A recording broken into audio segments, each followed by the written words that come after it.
अस्सलामुअलैकुम फ्रेंड्स। दोस्तों, आज की इस वीडियो में मैं आप लोगों को बताऊंगा कि किस तरह से आप अपनी हार्ड ड्राइव की पार्टीशंस को श्रिंक कर सकते हैं। यानी कि आप लोगों के पास फ़र्ज़ करें एक पहले से ड्राइव बनी हुई है और उसमें 500 GB स्पेस अवेलेबल है और आप चाहते हैं कि उस 500 GB में से मैं 200 GB को निकाल कर अपनी एक और ड्राइव क्रिएट कर लूँ, यानी कि पार्टीशन नहीं क्रिएट कर लूँ 200 GB की। तो ये हम कैसे करेंगे, यही मैं आप लोगों को इस वीडियो में बताऊँगा। बहुत ही सिंपल तरीका है, आप लोगों को किसी किस्म के सॉफ्टवेयर को यूज़ करने की भी ज़रूरत नहीं पड़ेगी। सबसे पहले मैं अपने दिस पीसी में आ जाता हूँ। यहाँ पर आप लोग देख सकते हैं कि मेरे पास दो ड्राइव्स पहले से बनी हुई हैं, सी ड्राइव और डी ड्राइव। यहाँ पर थर्ड तो मेरे पास यूएसबी कनेक्टेड है, तो उसको तो आप एक साइड पे कर दें फ़िलहाल।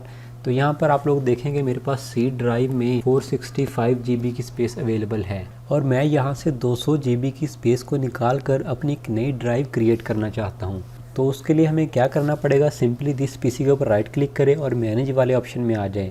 यहाँ पर आप लोगों को डिस्क मैनेजमेंट का एक ऑप्शन देखने को मिलेगा, उसको ओपन कर लें तो आप लोगों के सामने आपकी ड्राइव्स और उनकी डिटेल यहाँ पर इस तरह से शो हो रही होगी।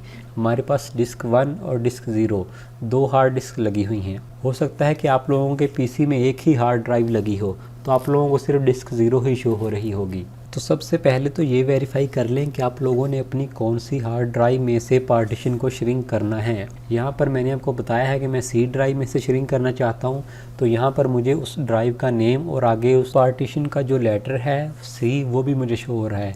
तो उसके ऊपर राइट क्लिक करें और श्रिंक वॉल्यूम वाले ऑप्शन को ओपन कर लें। तो आप लोगों के सामने इस तरह से एक मेन्यू ओपन हो जाएगा। यहाँ पर अगर आप लोग फर्स्ट बॉक्स में देखें तो आप लोगों को वो स्पेस शो हो रही है जो आप लोगों की उस ड्राइव की टोटल स्पेस होगी। ये स्पेस MB में दी गई है। सेकंड नंबर पर आप लोगों की उस हार्ड ड्राइव में जितनी एम्प्टी स्पेस अवेलेबल है वो शो की गई है। और थर्ड नंबर पर हमें उस स्पेस के वॉल्यूम को इंटर करना है जितनी स्पेस की हम नई ड्राइव क्रिएट करना चाहते हैं। तो ये चीज़ माइंड में रखिएगा कि ये स्पेस MB में दी गई है, आप उसको किस तरह से GB में कन्वर्ट करेंगे ताकि हमें श्रिंक करने में आसानी हो, क्योंकि हम मोस्टली बड़ी हार्ड ड्राइव्स को GB में ही हैंडल करते हैं। तो उसके लिए मैं आप लोगों को कैलकुलेटर में थोड़ी सी कैलकुलेशन दिखा देता हूँ। सबसे पहले आप लोगों को पता होना चाहिए कि 1 GB में 1024 MB होते हैं। तो मैं सबसे पहले यहाँ पर 1024 एंटर करूँगा और उसको मल्टीप्लाई करूँगा उस नंबर के साथ जितने की मैं नई हार्ड ड्राइव क्रिएट करना चाहता हूँ। तो मैंने 200 GB की नई ड्राइव क्रिएट करनी है, तो मैं इसको मल्टीप्लाई करूँगा 200 के साथ, तो मुझे MB में स्पेस शो हो जाएगी। यहाँ पर आप लोग देख सकते हैं कि ये जो हमारे पास रिज़ल्ट आया है ये 200 GB को MB में शो करवाया गया है। तो मैं उस वैल्यू को यहाँ पर एंटर करूँगा। जब आप ऊपर अपनी वैल्यू इंटर कर लेंगे तो लास्ट बॉक्स में आप लोगों को वो वाली स्पेस शो होगी जितनी श्रिंक करने के बाद उस हार्ड ड्राइव में बाकी स्पेस बचेगी, यानी कि उस हार्ड ड्राइव की टोटल स्पेस कितनी रह जाएगी। तो उसको हम GB में किस तरह से देखेंगे, अगेन मैं कैलकुलेटर को ओपन कर लेता हूँ और वहाँ पर जो वैल्यू लिखी गई है उसको मैं पहले यहाँ पर इंटर करूँगा।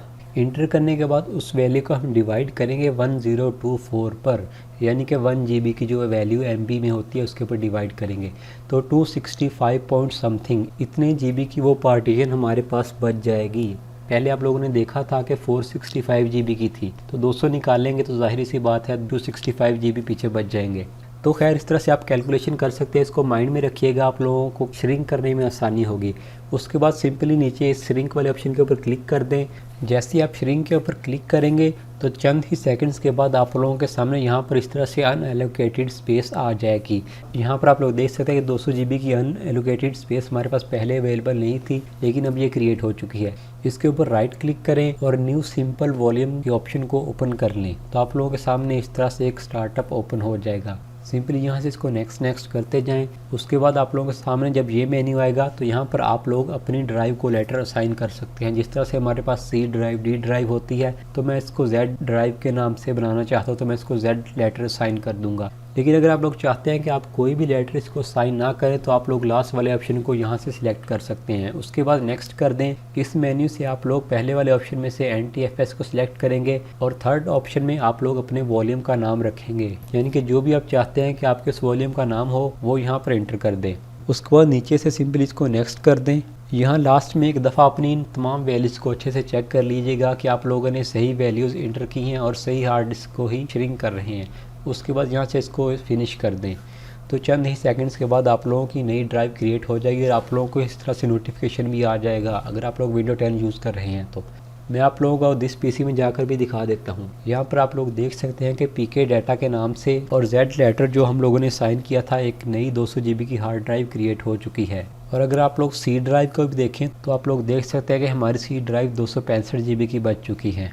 तो यही था सिंपल सा तरीका अपनी हार्ड ड्राइव को श्रिंक करने का। उम्मीद करता हूँ कि आप लोगों को ये वीडियो पसंद आई होगी। इसी तरह से कंप्यूटर से रिलेटेड टिप्स एंड ट्रिक्स को जानने के लिए मेरे चैनल को सब्सक्राइब कर दें और बेल आइकन को प्रेस करें। मैं मिलता हूँ आप लोगों से अगली वीडियो में, तब तक के लिए अल्लाह हाफिज़।